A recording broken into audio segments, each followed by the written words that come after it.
We have some incredible Samurai Shodown news. First off, April 1st, Sogetsu Kazama is coming out for Samurai Shodown on the PS4, Xbox One, and Switch. More details of it are here. The Season Pass, they had a little bit of issues with getting it out, but the Season Pass 2 is now coming out April 1st. If you already bought Mina, and then you buy the Season 2 Pass, then you get all of them for about the price that it was supposed to be. Now this guy down here says rollback netcode and Steam release when? Excellent questions. So let's get into that actually. First off, Steam.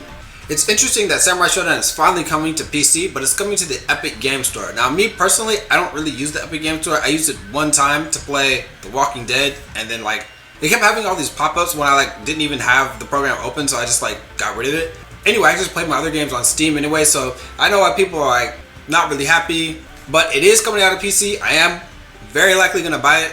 This video, I want to focus on this, which is the patch notes, which is 1.70. So the patch is going to come out April 1st with the Season 2 Pass.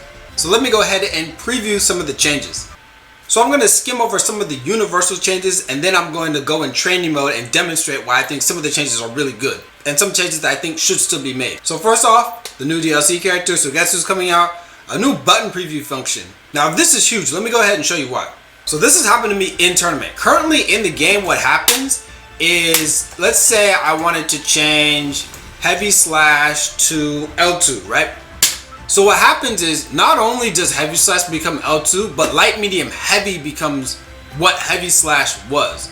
So the problem is, all your buttons can be correct, but you don't realize that it actually swaps. And it's just annoying if people go into matches now and they do button checks, because the way that it swaps your buttons is really annoying. I wish it would change it and then it would get rid of the other one. I don't know why it does that, but now it'll have a button preview so that in other fighting games where it's you set your buttons and then it's it'll show on the screen, okay, you can test the buttons to make sure the inputs are correct.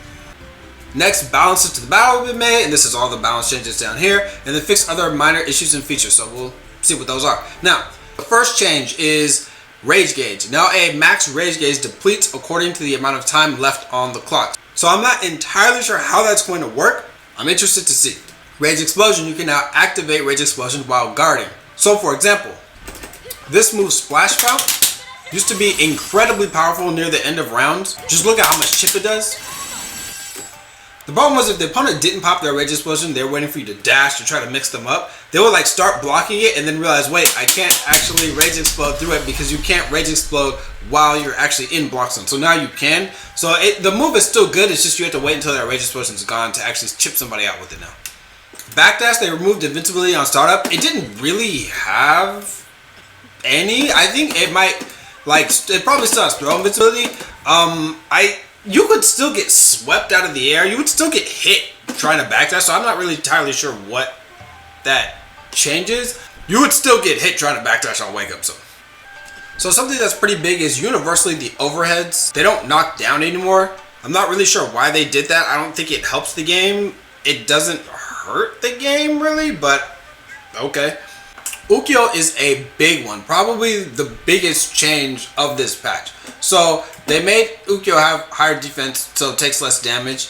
But the big ones are the slide. He has different slides. This one, the 6K, it doesn't go as far. It doesn't knock down on hit. That is crazy because this was really good, but that's not as good as the other ones I'm going to go into in a minute. And they reduced the recovery on guard. So this one was a lot more unsafe. That's why people didn't really use this one. They really used this, the running one.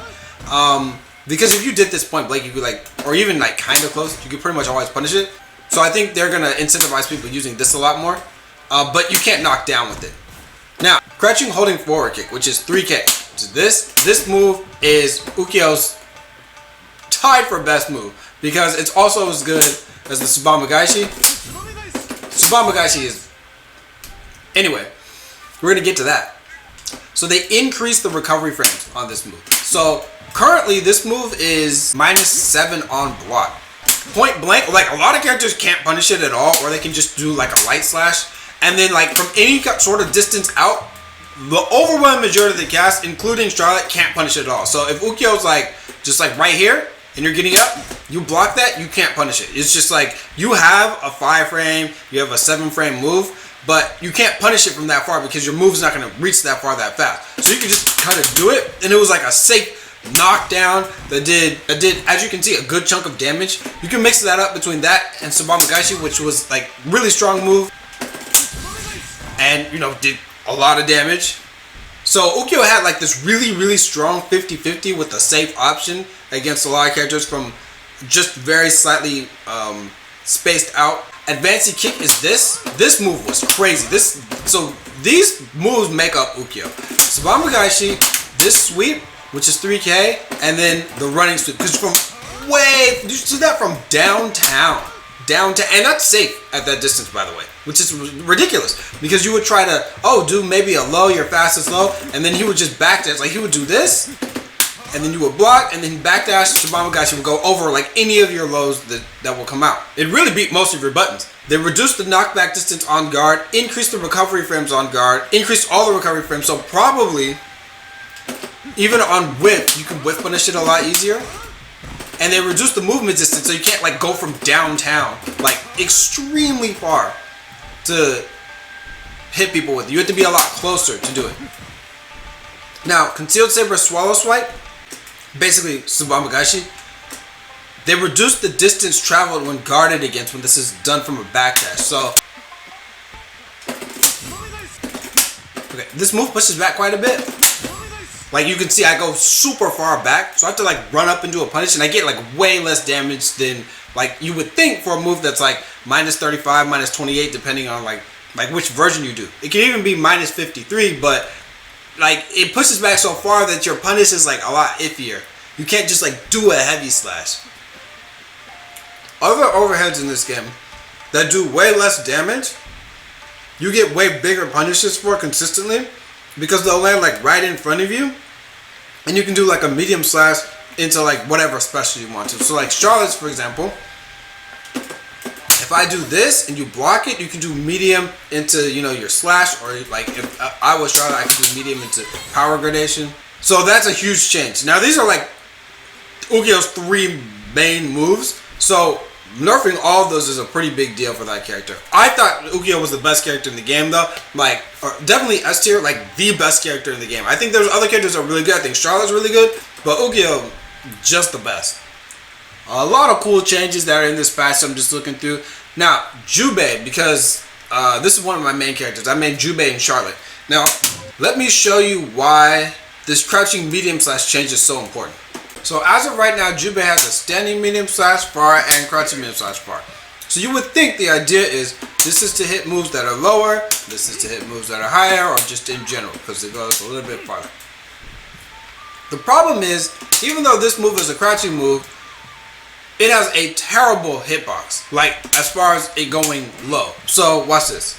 So the idea is, in general, if somebody's whiffing heavy normals, you just whiff punish it. Now, what ends up happening, you can't whiff punish it with your medium slash standing. It's also very hard to whiff punish with this. See, you just go completely over this character with your crouching move. You see, I'm just like going right over this character's head. It's so crazy. So they changed that. That was super annoying. And then there were other moves like Mina, that hers like slide. This move right here should be punishable on whiff easily, but not really for Jubei.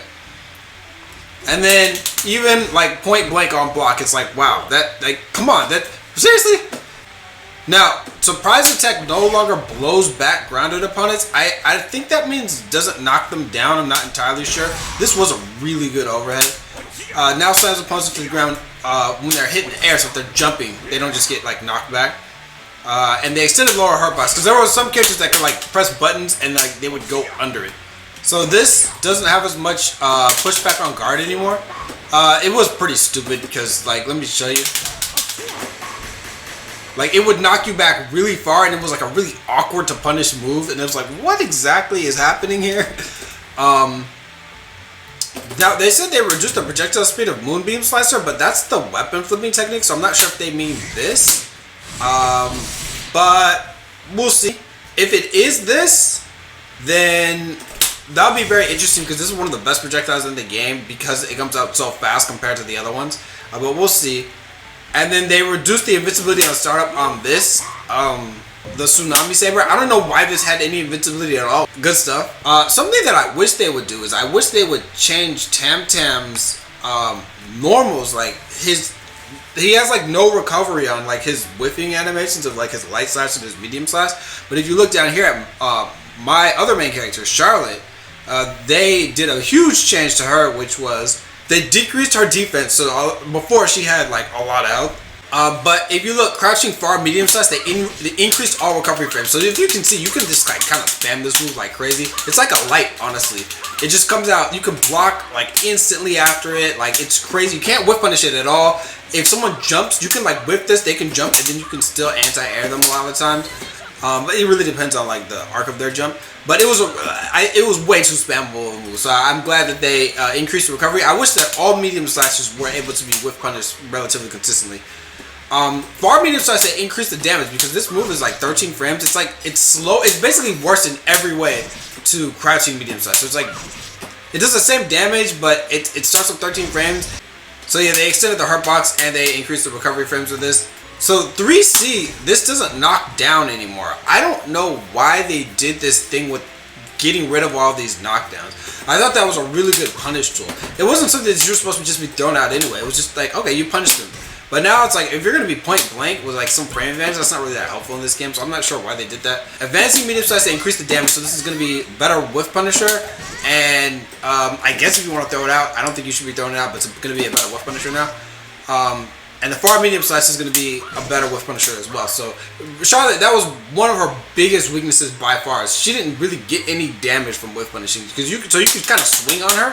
And I'd be like, okay, who cares? You're not going to do any damage to me. It's not like Jubei, where you can get like medium slash into like DP. Wouldn't happen. Advancing kick. Okay, so this was a big deal. This move looks like an overhead. It should be an overhead, but I'll set the CPU to crouch and guard, and this is not an overhead. It should be an overhead. It's like the most overhead looking move that's in the game. This no longer knocks down grounded opponents. Right now it does, and lets you get a safe jump, which, again, I don't know why they're doing that. And then Binate Lunge, they increased the block stun on guard. So I don't know how safe it's going to be, but this move was like, it was, there was like almost no point in using it, because even from like maximum distance, like you would get punished. Like, either your opponent could like react to, oh, I see it coming out, they'll like counter it, or they'll jump over it. Or if you do like a quick version like closer up, they'll block it and they'll just punish you on block. So it wasn't really that useful. So now they increase the block stun. So if your opponent does end up blocking it, it's not like a free punish, probably. But yeah, so those are the characters that I play. There are some moves that I really wish that they did change. Like if you look here, Earthquake, that jumping heavy slash is still like intact. Standing heavy slash is still intact. Holding forward kick, it says the hitbox is increased upwards, but it doesn't look like he's really going to have like an anti-air still. But there's a lot of really interesting changes that are here, and I'm very interested to start getting into depth of these, but I don't want to go too much into it in this video because I want to wait until the patches actually come out so I can actually play with them. Anyway, looking for the patch. What are your thoughts on it? Let me know. This is Bad Intent. See you in the next video.